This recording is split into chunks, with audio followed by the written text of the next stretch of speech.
Hi friends, welcome to Latchan's recipe. இன்றைக்கி நம்ம சேனலில் பாலக்கீரை முட்டை வச்சு தான் பொரியல் பண்ண போகிறோம். பாலக்கீரை முட்டை பொரியல் எப்படி செய்கிறதுன்னு பார்க்கலாம் வாங்க. இன்றைக்கி லட்சன்ஸ் ரெசிப்பியில் பாலக்கீரை வச்சு முட்டை பொரியல் பண்ண போகிறோம்.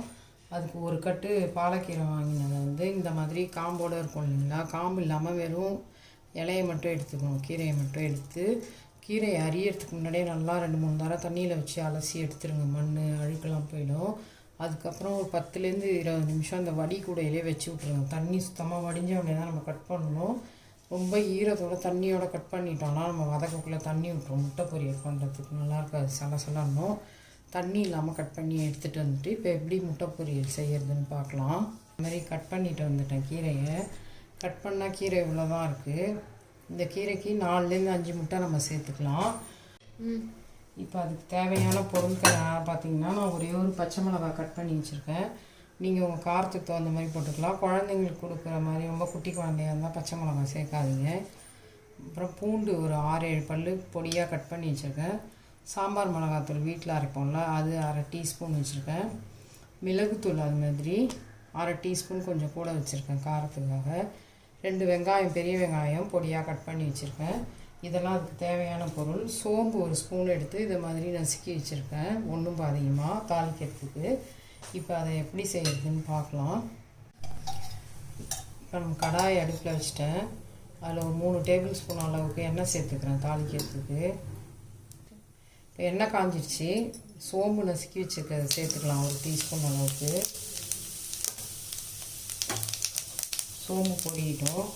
அது கூடவே 6-7 பல் கட் பண்ணி வச்சுருக்கிற பூண்டையும் சேர்த்துக்கலாம். ஒரே ஒரு பச்சை மிளகாய் அதையும் சேர்த்துக்கலாம்.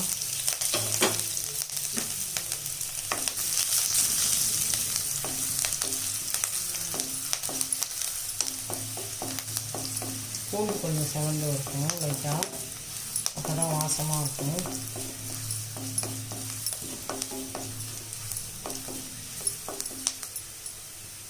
இப்போ பூண்டு நல்லா வதங்கி வந்துடுச்சு. 2 பெரிய வெங்காயம் கட் பண்ணி வச்சுருக்கோம் பொடியாக, அதையும் சேர்த்து வதக்கிக்கலாம்.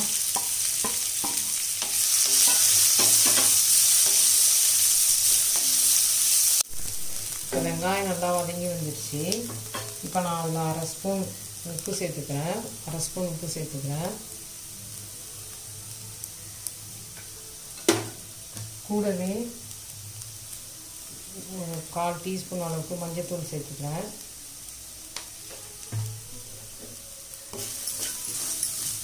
சேர்த்து 2 வதக்கு வதக்கிட்டு இப்போ நம்ம அதில் கீரையை சேர்த்து வதக்கலாம்.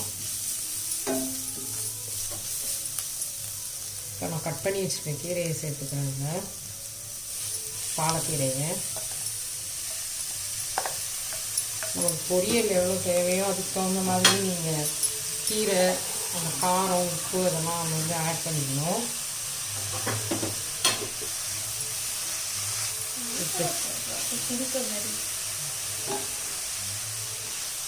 இப்போ கீரை கொஞ்சம் வதங்கட்டும்.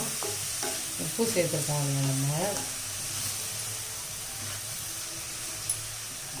நம்ம போட்டு கரண்டியால் கிண்டிட்டு இருந்தோம்னா அந்த கீரை தண்ணி விட்ட மாதிரி வந்துடும்.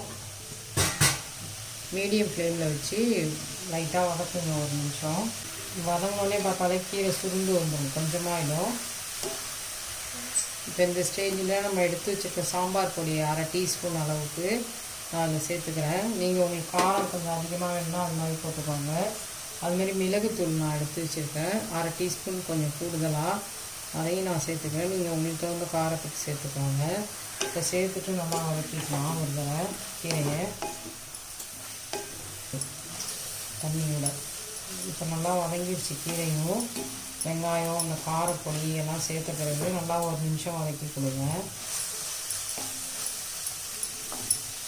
இப்போ சிம்மில் வச்சு ஒரு நிமிஷம் விட்டுடலாம், அப்படியே வேகட்டும் கீரை. இப்போ கீரையும் நல்லா ஒரு நிமிஷம் சிம்மில் வச்சுருந்தோடனே நல்லா வெந்து வந்துடுச்சு கீரையும். இப்போ நல்லா கம்மன் வாசனை வர ஆரம்பிச்சிச்சு. இப்போ இந்த நேரத்தில் நம்ம முட்டையை உடச்சி ஊற்றி கிண்ட வேண்டியதான். நான் 5 முட்டை சேர்த்துக்கிறேன். 5 முட்டையை எடுத்து உடச்சி ஊற்றி சேர்த்துக்க வேண்டியதான். நீங்கள் தனியாக கிண்ணத்தில் போட்டு அடித்து ஊற்றுறதுனால ஊற்றிக்கலாம். நான் அப்படியே தான் போட்டு கிண்டிப்பேன். அப்படியே சேர்க்குறதுனாலும் சேர்த்துக்கோங்க உடச்சி.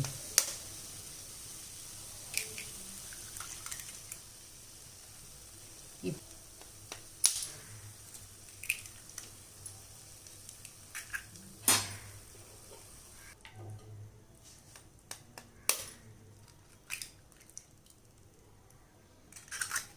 நான் அதில் 5 முட்டையும் சேர்த்துட்டேன். இப்போ அதை சிம்மில் வச்சு ஃபஸ்ட்டு கிண்டி கொடுத்துக்கோங்க.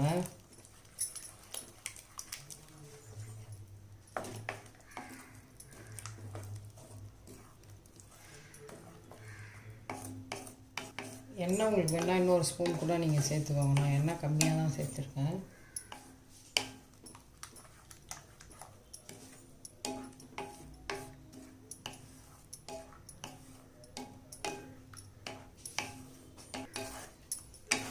அடியில் எப்படி ஒட்டிகிட்டு வருது பாருங்க.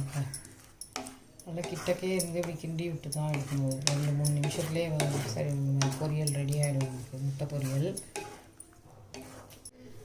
இப்போ பாருங்கள், இந்த ஸ்டேஜில் முட்டை நல்லா வெந்து கீரையோடு சேர்ந்து வரும். ஆனால் கொஞ்சம் பார்த்து மீடியம்லேயே வச்சு பண்ணுங்கள். கிட்டக்க இருந்து பண்ணுறதா இருந்தாலும் தூக்கி விட்டோன்னா ஓரலாம் அப்படியே தீஞ்ச மாதிரி இருந்தால் ஒரு மாதிரி வாசனை அடிக்கும். மீடியம் ஃப்ளேமில் வச்சே பண்ணுங்கள். இப்போ பாருங்கள், நல்லா முட்டையெல்லாம் வெந்து வந்துடுச்சு.